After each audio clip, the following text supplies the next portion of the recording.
Pokemon's newest DLC, the Indigo Disk, brought a lot of great things to Scarlet and Violet. Competitive double battles, the Synchro Machine, and most importantly, the return of every starter Pokemon. But can I beat this gauntlet of tough battles with only fire starters? Before jumping in, let me know your favorite fire type starter of all time. Also, if you're excited for this video, be sure to subscribe and let's try to hit a whopping 9 likes for the 9 generations of starters. With all that said, let's get into it. After arriving at Blueberry Academy, we're introduced to their terrarium where wild Pokemon are separated into 4 biomes for us to catch and train. But this brings us to our first problem. Where are all the starters? I explored the terrarium for somewhere around 8 hours and my only reward so far was evolving Duraludon into the new Steel Dragon Archaludon. But after showing this teacher in a lowland form, Lacey tells us about blueberry quests that will earn us blueberry points. Just then, we get a call from Carmine and decide to meet up with our old friend. Of course, when we arrive at the Center Plaza, we're challenged to a battle, but I still don't have any starters. There is this cute line of dialogue though if you happen to bring Ogerpon to the fight. After taking her team down, we see another familiar face, Kieran, but boy is he different. I guess he's going through his emo phase. Where are you? Carmine seems concerned, but before we can say anything, we're introduced to a new face, Drayton, the ex-strongest trainer at the academy. And wouldn't you know, he has a striking resemblance to another one of Unova's strongest trainers. He brings us to his club's room where they've set up their own Elite Four and Champion system. Then the Drayster invites us on a date to the cafeteria, much to Carmine's chagrin. She even tries to assert her dominance over the boy by inviting herself into our dorm room. I grind out 12,000 BP and now can finally accomplish our first goal, unlocking the starters. At the League Club's computer, we can pay Terry from the Terrarium Club 3,000 BP to boost biodiversity in one biome. Luckily, I've got just enough to get the boost in all 4 areas, then the hunt begins. In the Savannah biome, we catch Charmander and Fennekin. The Polar biome is home to Scorbunny and Chimchar. Tepig and Litten can be found in the Canyon biome, but Cyndaquil and Torchic are a bit tougher. The Gen 2 and Gen 3 starters only spawn in one specific cave each within the Polar biome. Now that the team has been assembled, I evolve my starters into their final forms, and it's time for our date. Unfortunately, Drayton invited Kieran along, who pulls up to our table with the rest of the Elite Four. After our old buddy decides to let us into the BB League, it's time for our first battle, another Fire-type trainer, Crispin. Our culinary counterpart leads Talonflame and Rotom Heat as I kick things off with Jalapeno the Incineroar and Chili the Typhlosion. Our side of the field is slower, so Crispin gets the Sun Up and Thunderbolts our lowland starter before Rock Slide plus Thunder Punch take Talonflame down and do some chip to Rotom. Camerupt now comes out, who, as you can imagine, is extremely dangerous for my fire types. A second T-Bolt from Rotom brings Incineroar into the yellow, then we see pretty pathetic damage from Chili's Scorching Sands. A missed Swagger from Jalapeno unfortunately spells the end for our Gen 2 teammate, then I bring Pepper the Delphox onto the field. The possessed Oven now decides to overheat instead of KOing our Wrestling Cat, meaning Delphox can Psychic Camerupt. I play the Swagger gamble again, and lose again, this time actually landing the move on the Camel, but it breaks through to finish off our Firefox. Curry the Infernape takes his place, Mach Punching the Eruption Pokemon as Jalapeno dodges Overheat and finishes Camerupt with Darkest Lariat. Crispin's trusty Magmortar is next up as his weakened Rotom can't even finish Incineroar with Overheat. Infernape's Stone Edge brings the Oven into the yellow, but before Jalapeno can attack, we're dropped by the Sinonian's Heat Wave. I can now go to Wings the Charizard, who immediately protects since I know we bait Thunderbolt from Rotom. Thanks to the appliance's Levitate, Curry can fire a single target Earthquake off into Magmortar to take half its HP down before it misses Psychic due to our held Bright Powder. This turn I go for the defensive Terra on Zard, dropping its flying type, but of course Rotom targets Infernape instead with T-Bolt and gets the paralysis. Magmortar resetting the Sun works in our favor, however, as a Sun and Terra boosted Flamethrower is enough to finally take Crispin's second lead out for good as Infernape is fully paralyzed. The Blast Pokemon is the fastest thing on the field as its Psychic finally does Curry in, but another Flamethrower from Wings can absolutely incinerate Executor. Wasabi the Emboar finally hits the field as Blaziken joins the fray on the opposing side. I know another firefighting type will bait Psychic, so I protect our Unnovan, and then we see Scorching Sands from Wings just isn't enough to finish Magmortar, but we manage to dodge Blaziken's Stone Edge. I can protect to block the next rock type move, and thankfully Emboar hangs on through one Psychic to drop Magmortar and do big damage to Blaziken with Rock Slide. This puts us in prime position as Focus Blast misses, so all it takes to secure the win is another Scorching Sands plus Rock Slide. Now that we've proved that we're the superior fire type trainer, our reward is an easier type matchup against Amarys and her Steel team. This time I go for Charizard and Typhlosion as the Steel trainer sends out a Lowland Dugtrio and Skarmory. I protect Chili, predicting the obvious ground type move from Dugtrio, then hit it with Flamethrower to bring it down to its Focus Sash. Skarmory then Whirlwinds Typhlosion out to Infernape, which honestly is totally fine for us. Thanks to Mach Punch, we take the regional form down before it can do any damage, then Flamethrower brings the bird down to its sturdy as it sets up Stealth Rock. Empoleon could be detrimental to my team as we Mach Punch again for about 40% of its health. Zard can then finish Skarmory with some more Fiery Breath, and then we manage to avoid Hydro Pump from the Penguin.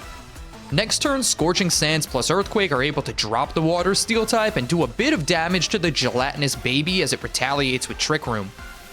Psychic then one-shots Curry as Scizor does 50% to Wings with Aerial Ace, and an Akaberry actually keeps the Bug Steel type alive through a quad-effective Flamethrower. Charizard is dropped on the following turn by Psychic, and Incineroar's Darkest Lariat surprisingly does less than half to Reuniclus before Pounce brings us into the yellow and sadly doesn't drop our speed due to a held Covert Cloak. I then get totally red as Bullet Punch finishes our Wrestler and Flamethrower is stopped by the Psychic type's Protect. One great play deserves another, as this turn I protect Wasabi, who was double targeted by Psychic and Aerial Ace, allowing a Terra-boosted critical hit from Delphox to bring Reuniclus into the red. With Trick Room ending the same turn, I can now outspeed for a Flamethrower and Temper Flare knockout into both Amarys' Mons, leaving just her Ace Metagross. The pseudo-legendary Terrastalizes to no avail as one last boosted Flamethrower from Pepper drops the Steel Psychic type, securing our second BB Elite Four victory. Member number 3 is Lacey, the Fairy type user, and I know what you're thinking. Fire resists Fairy. This should be another easy battle. Trust me, this was anything but easy. She leads Granbull and Whimsicott as Cheeto the Cinderace finally makes his first appearance alongside Chili. The Grass type's Prankster allows it to get Tailwind off before I can taunt it, but Typhlosion just hangs on through Stomping Tantrum in order to set up the Sun for our team. Now I hard swap Cinderace into Infernape as Chili is KO'd by Moonblast. Thanks to a held Air Balloon, Curry is unscathed on the switch as Granbull's Stomping Tantrum can't connect. Delphox's only purpose here is to bait Stomping Tantrum into a Charizard switch-in, which works well as Whimsicott does about 50% to Infernape with Moonblast, and a retaliatory Poison Jab brings it into the red. Our monkey doubles back for Incineroar, unfortunately getting its air balloon popped by Moonblast before Stomping Tantrum gets the KO. Charizard's Heat Wave then misses the Bulldog, but at least it hits the more important mark for a knockout. Primarina is a huge threat, but I equipped Pepper with a special move just for this instance. With Tailwind gone, our Solar Beam does 50%, and Wings' Air Slash manages to get a flinch before Liquid Voice Hyper Voice can get a double KO. A Focus Sash keeps Delphox on the field to finish the Sea Lion on the following turn with Solar Beam, but Zard's Sun-boosted Flamethrower just isn't enough to finish Granbull, who takes our Kalos starter down with its Ground-type move. I make a really dumb play here, going for Earthquake the same turn I Terrastalize Charizard, and manage to crit our Gen 1er. At least he survives the move as Granbull goes down, and we get some chip on Galarian Slowbro, who's finished by a Flamethrower. Last up are Excadrill and Alchemy, but I know from a lot of prior losses that this mole is gonna Terra Fairy immediately. It finishes Wings with high horsepower before taking half its health from Poison Jab, but Alchemy's Decorate is extremely dangerous as now Excadrill is sitting at +2 attack. Lacey opts to finish Infernape, trading our Gen 4 starter with her Excadrill, who's dropped by Cheeto's Iron Head, leaving Alchemy's Decorate without a target. We can now outpace the Cream Pokemon's Alluring Voice, hitting it with 2 Iron Heads and a Gunk Shot to seal the win, getting one step closer to our rematch with Kieran. The final Elite Four member is obviously our new friend Drayton, and surprise surprise, he has a team full of dragons. He leads Flygon and Dragonite as I send in Charizard and Delphox. I protect Zard as Flygon tries to Stone Edge him, then take a gamble that pays off as Dragonite's Tailwind is countered by a Trick Room from Pepper. This basically locks the Gen 1 Dragon into extreme speed so it can move first, as a Dragon Pulse plus Dazzling Gleam are able to KO Flygon and break Multiscale on Dragonite. Drayton's next scary Pokemon is Kingdra, who hangs on through our Flygon killing combo, but misses Hydro Pump after Dragonite Thunder Punches Wings down to about 25%. We unfortunately lose Charizard to extreme speed, but Delphox can pick up the knockout on Kingdra with another Dazzle and continue to chip away at the pseudo. Tailwind peters out, but with one more turn of Trick Room, it's Wasabi's time to shine. Pepper hangs on through Dragonite's priority move, then a Hammer Arm from Emboar plus another Spread Fairy move take Haxorus down before it could wreak havoc. Assuming Delphox would go down, I have Wasabi use Rock Slide after tanking Leaf Storm from Sceptile, finally finishing Dragonite off. Chili comes in to greet our Chaladon, whose Assault Vest plus Stamina ability make it a defensive monster. After terastallizing to a pure Dragon type, Sceptile's Dragon Cheer boosts its critical hit chance by 2 stages. We then play rough with Typhlosion for minimal damage as the Suspension Bridge readies an Electro Shot, boosting its special attack and not even being brought below half by Hammer Arm. The Grass Starter's Acrobatics brings Emboar below half, and I go to the special Flamethrower against the +3 defense Archaludon, but it shrugs the fire off and crits an Electro Shot to drop Chili, also barely taking damage from another Hammer Arm. But now is the moment I've been saving Jalapeno for all battle.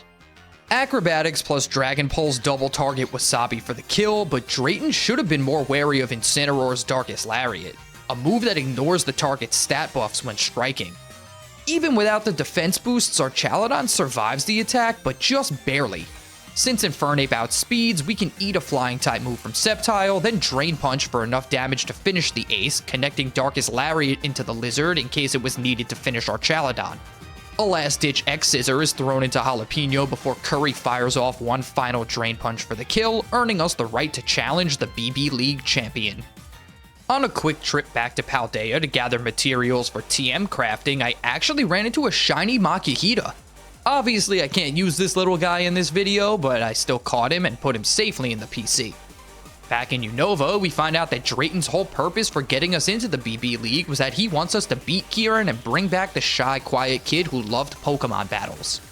We finally confront our friend, who confesses that what's been driving him this whole time is a desire to beat us. Then we jump into battle. He leads a Politoed and Dragonite as I send out Charizard and Cinderace. Drizzle opens his Dragonite up to guaranteed hit Thunders and Hurricane, so I immediately put a stop to that with Sunny Day, protecting Zard to avoid taking any damage this turn.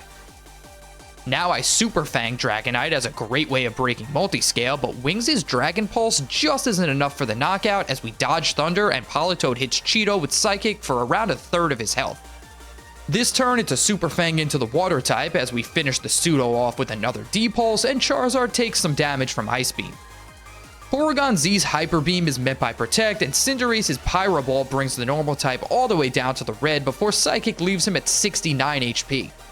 I swap Wings out for Emboar, who, even with an Assault Vest on, is deleted by Hyper Beam. Then we trade our Galarian starter for the virtual Pokemon, killing with Pyro Ball and being taken down by Psychic.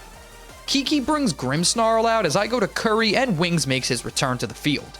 Anticipating a screen being used, I Brick Break Politoed, then Air Slash is enough to drop the frog.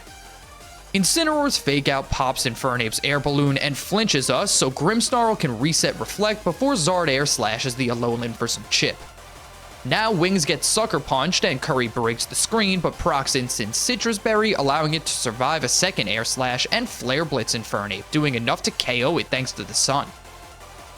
Kieran prioritizes Reflect, setting it yet again as Delphox's Dazzling Gleam finishes Incineroar and does solid damage to the Dark Fairy, who manages to avoid Charizard's Heat Wave.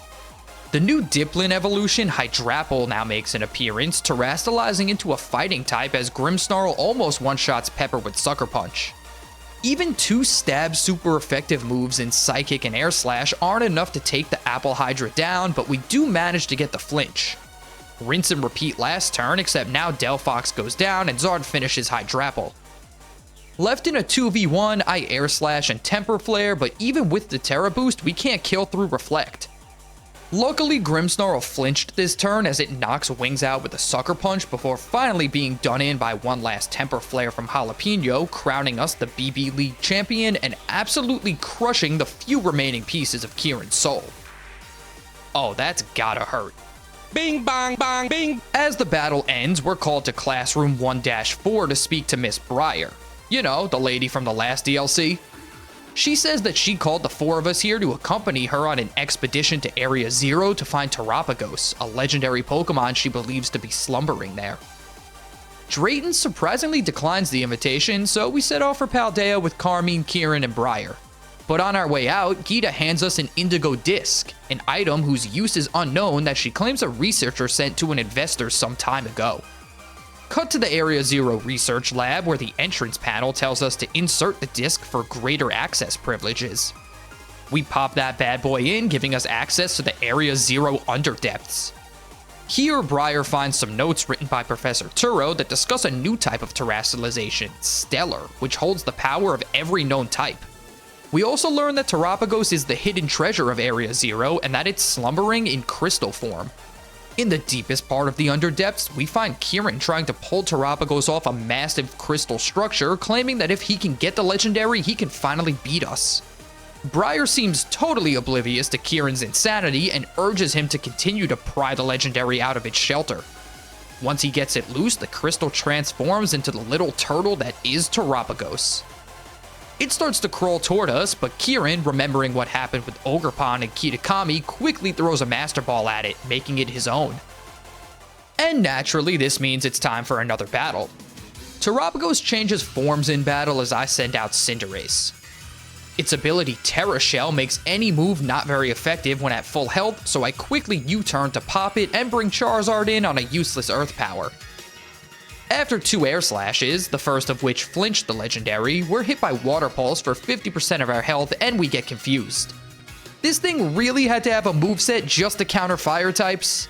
I stay in, attempting to land another Air Slash, but we hit ourselves, then go down to one more Water Pulse. Infernape is next out, close combating the normal type for huge damage before Zen Headbutt leaves him with about 10%. We finish the battle with one more Flurry of Fists, but if you think this is over, you're sorely mistaken. Kieran now terrestrializes the legendary, unveiling its stellar form, which is so powerful it breaks his Master Ball and threatens to destroy the entire underdepths. Carmine and I spring into action, but Kieran is too shell-shocked to help us in this fight. I kick things off with a sunny day as Terapagos fires off a new move, Terra Starstorm, which is super effective against any Pokemon that's terrestrialized. Then Carmine Sinistcha Life Dews. Now I U-turn into Delphox, who takes the next Starstorm as Carmine uses Machigacha, literally not helping at all. Light Screen allows our Firefox to survive an Earth Power as our partner heals us with another Life Dew. Thanks to a held Light Clay and Cinderace's Heat Rock, we'll have Sun and Screens for a while as I now Mystical Fire to drop Terapagos' special attack. Zen Headbutt flinches Sinistcha, but we've now attacked enough times to be able to terrestrialize, breaking the legendary's first barrier, but then losing our Terra to its ability to absorb terrestrial energy. Since Carmine went for Rage Powder, her Sinistcha dies this turn, and it looks like we won't be getting help from Kieran anytime soon. Terapagos now changes its type to Psychic, and after one more Mystical Fire to lower special attack, our Gen 6 teammate is done in by Earth Power. I use Cinderace's U-turn as another step closer to terrestrializing, and get a huge read as I bring Incineroar in on Zen Headbutt. Since we Terra this turn, Starstorm almost knocks us out, but a Temper Flare is able to break another barrier, causing the turtle to absorb our energy yet again, but this time we can convince Kieran to help us out. He sends Hydrapple in as Terapagos changes its type again, this time becoming Water. Starstorm finishes Incin, but at least Hydrapple lands Syrup Bomb to start dropping the turtle's speed. Next turn, Cheeto resets the Sun, allowing him to take Water Pulse really well as another Syrup Bomb connects. Light Screen ends this turn, so as I Pyro Ball just to get closer to my Terra, we're uselessly Dragon Cheered before being dropped by Starstorm. Typhlosion is next up, protecting as he's Dragon Cheered, and another Starstorm is used. Eruption on the next turn gets our Terra Orb charged back up at the price of about half our health and Kieran's Hydrapple from another hit of the spread normal type move. I Terra and Protect as Dragonite lands a Thunder that also gets the Para and we block Earth Power. A resisted Flamethrower plus Thunder aren't enough to break the barrier, but luckily Terapagos gets fully paralyzed this turn. Now we can finally break through, leaving the Legendary without enough energy to create another barrier or steal our Terra.